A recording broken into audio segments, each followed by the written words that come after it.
Morning বন্ধুরা, শুভ সকাল। কেমন আছো তোমরা? আশা করি সবাই ভালো আছো। আমাদের বসুস, আমাদের তো সিঁদুর করা যাবে না। স্নানটা করে নিলাম সকালবেলা আশিপাশি কাজ ছেড়ে নিয়ে। আর এখন যেহেতু ছোট্ট দিনের বেলা, সকাল সকাল মানে স্নানটা আমার পক্ষে স্নানটা কিন্তু সারতেই হয়, না হলে না পরে দেরি হলে ঠান্ডা লাগে।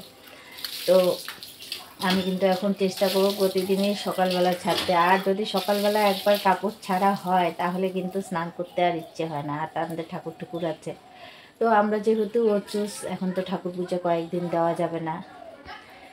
তো যাই হোক, যখন যেটা তখন সেটাকে কিন্তু মানিয়ে নিয়ে চলতেই হবে। তো এই তো স্নান করে তোমাদের সামনে আসলাম। আর এখন যাব চা করতে। আশিপাশি কাজ মোটামুটি হয়েছে একটা আর কি। তো চলো, সাথে থাকো।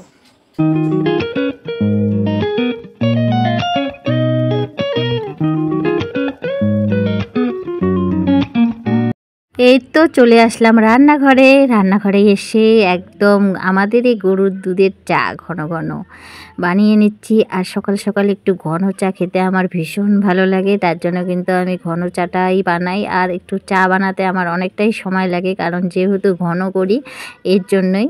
আমি কিন্তু গরুর দুধ খাই না, মানে বাড়িতে আমাদের গরুর দুধ অনেক আছে, বালতি বালতি 2-3 বালতি করে দুধ থাকে কোনো সময় করে, কিন্তু আমি তবু গরুর দুধ খাই না। তো এই চাটা কিন্তু আমার ঘন লাগবে, তো এর জন্য কিন্তু আমি চাটা একদম মন প্রাণ দিয়ে বানিয়ে নিই একদম ঘনত্ব করে। তো এদিকে দেখো, তোমাদের সঙ্গে কথা বলতে বলতে টেস্টি টেস্টি চা কিন্তু আমার রেডি।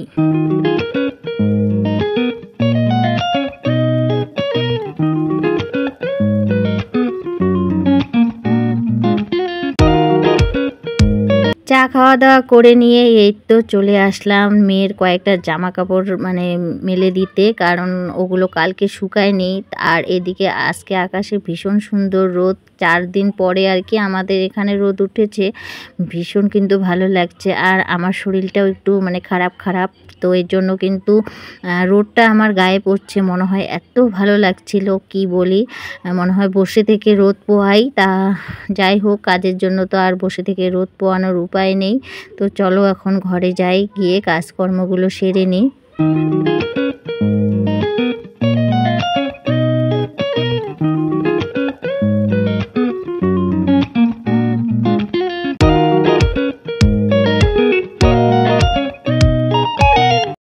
আর এই তো চলে আসলাম রান্নাঘরে এসে ভাতটা বসিয়ে দিলাম। আর জানোই তো ছোটো দিনের বেলা একটু যদি লেট করি কোনো কাজে, তাহলে ওই খাওয়া দাওয়া খেতে খেতে প্রায় সন্ধ্যায় লাগে, মানে বিকেল 4টা বেজে যায়। আর তার জন্যে আমি কিন্তু একটার পর একটা রান্নাবান্নার দিকে আর কি বেশিরভাগ চেষ্টা করি যে রান্নাবান্নাটা কমের পক্ষে হয়ে থাক, না হলে তো খুবই মুশকিল। তো যাই হোক, এদিকে ভাতটা বসিয়ে দিয়েছি আর এইদিকে চলে আসলাম ঘরে। তো সকালবেলা তো একবার ঘর ঝাড়া হয়ে গেছিলো, মানে বিছানা টিছানা তোলা হয়ে গেছিলো, আশিপাশি কাজ হয়ে গেছে। এখন তো ছেলে মেয়ে স্কুলে গেছে। আর এই যে দেখো, স্কুল যাওয়ার আগে বই খাতা বিছানায় অর্ধেক রেখে গেছে, মানে যেটা সাবজেক্ট সেটা তো নিয়েই গেছে, আর বাকিগুলো বিছানার মধ্যে রেখে দিয়েছে, মা আর কি গুছিয়ে রাখবে এর জন্য। তো এরকমই আমার ছেলে মেয়ে, কী বলবো জানি না কার ছেলে মেয়ে কীরকম, আমার ছেলে মেয়ে কিন্তু এরকমই করে, অর্ধেক বই বিছানায় থয়ে আর অর্ধেক বই ওই নিয়ে যায় ব্যাগে। যাই হোক, এখন সব কিছু গুছিয়ে নিয়ে তো এখন বিছানাটা পরিষ্কার করে নিচ্ছি। সারাদিনে 2বার হয়ে গেল, মানে 11টার মধ্যে 2বার হয়ে গেল বিছানা পরিষ্কার। আর কয়বার যে করতে হবে তার কোনো ঠিক নেই, আপাতত পরিষ্কারই থাকবে, কারণ ওরা যেহেতু স্কুলে গেছে এখন আর কেউ নোংরা করার নেই। যাই হোক, এখন বিছানাটা ভালো করে পরিষ্কার করে নিয়ে তারপরে কিন্তু রান্নাবান্নার জোগাড়গুলো করে নেব।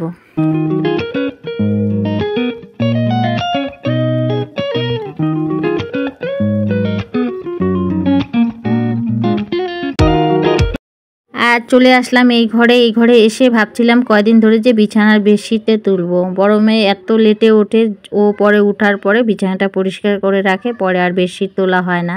তো আজকে ওকে আমি মানে ডেকে ঠেকে তুলে দিলাম, ওর তাড়াতাড়ি আমি এখন বিছানাটার বেডশিটটা তুলে নিব। আর ও কিন্তু বেডশিট পাততে পারে না, যদি পাতে তাহলে তেরা বেঁকা হয়, তো এই জন্য আমি আর কি পেতে নিচ্ছি। আর ঘরের মধ্যে বেডশিটটা মেলানোই ছিল, এই বেডশিটটা, কারণ জানোই তো এখন এই কয়েকদিন ধরে তো বৃষ্টি হলো, এর জন্য ফ্যানের নিচে দিয়ে দিয়ে কিন্তু জামা কাপড় শুকালাম, সব কিছুই শুকালাম। আর আমার তো বেডশিট মানে 2-4 দিনের মধ্যে আর কি তুলতে হয়, না হলে তো হয় না। বাড়িতে ওই এনা বিছানায় ওঠে, তারপরে বিড়াল বাচ্চাগুলো বিছানায় ওঠে, এর জন্য কিন্তু আমার একটু ধোয়া পাকলাটা বেশি। এটা যাদের বাড়িতে পশু আছে তারা সবাই বোঝে যে ঘরে পশু পাখি থাকলে একটু ধোয়া পাকলা কিন্তু বেশিই থাকে। তো সেরকম হলো অবস্থা আমার, কিন্তু কয়দিন পর পরে ধুতে হয়, না হলে আর বিছানায় থাকা যায় না। তো এদিকে দেখো এই ঘরের 2 বিছানাটাই কিন্তু পরিষ্কার করে নিলাম সুন্দর করে।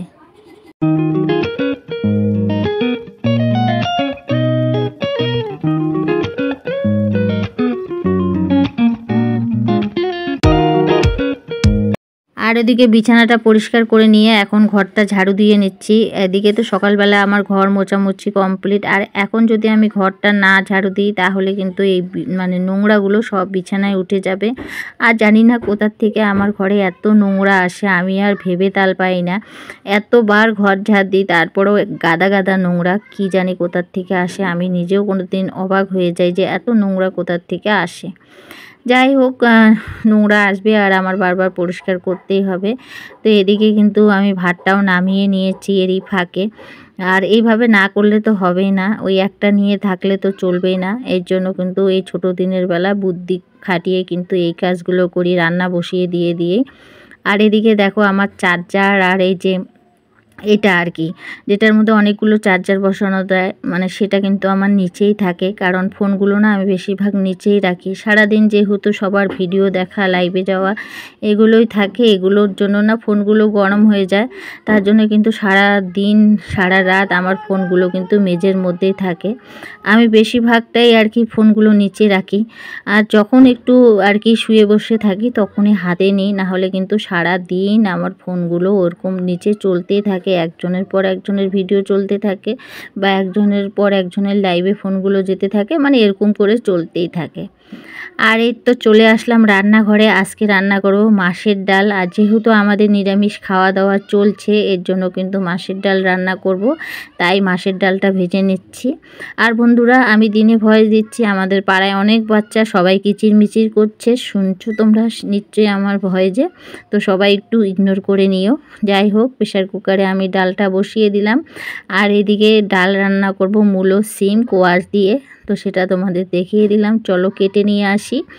আর এই তো কেটে নিয়ে এসে তারপরে কিন্তু আমি এই যে বসিয়ে দিলাম সিদ্ধ, ওইদিকে প্রেশারে ডালটা সিদ্ধ হয়ে যাবে, এদিকে কিন্তু এগুলোও সিদ্ধ হয়ে যাবে।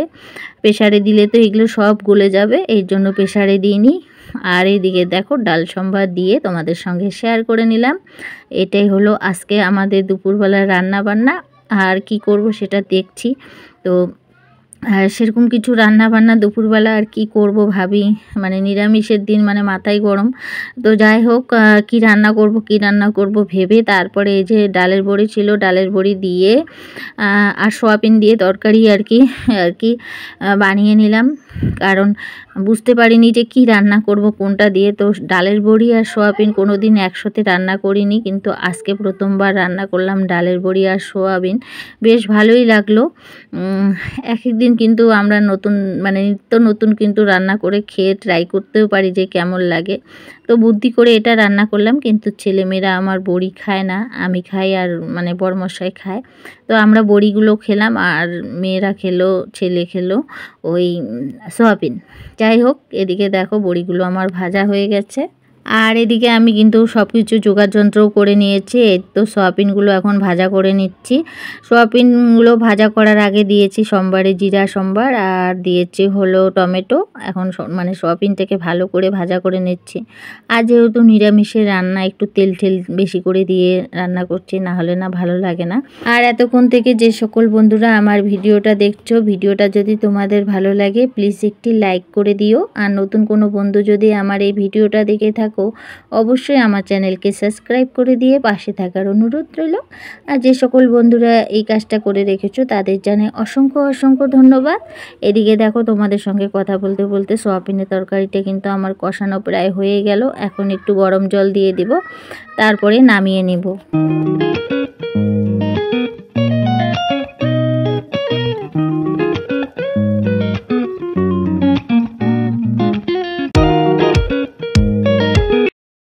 আর এই যে টকবক করছে সোয়াবিন ডালের বড়ি দিয়ে নতুন ধরনের তরকারি, আর এটা হয়ে গেছে। এখন নামিয়ে নিব একটু গরম মশলা আর চিনি দিয়ে, তাহলেই রেডি আমার সোয়াবিন আর ডালের বড়ি দিয়ে তরকারি।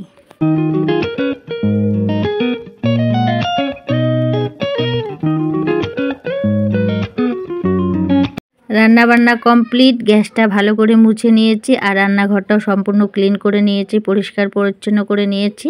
আর বন্ধুরা ভিডিওটাও আজকে এখানে শেষ করছি। ভিডিওটা যদি তোমাদের ভালো লাগে আবারও বলছি লাইক কমেন্ট সাবস্ক্রাইব করে দিও। আর সবাই ভালো থেকো, সুস্থ থেকো। আবারও দেখা হবে নেক্সট ব্লগে। ততক্ষণ পর্যন্ত টাটা, বাই বাই।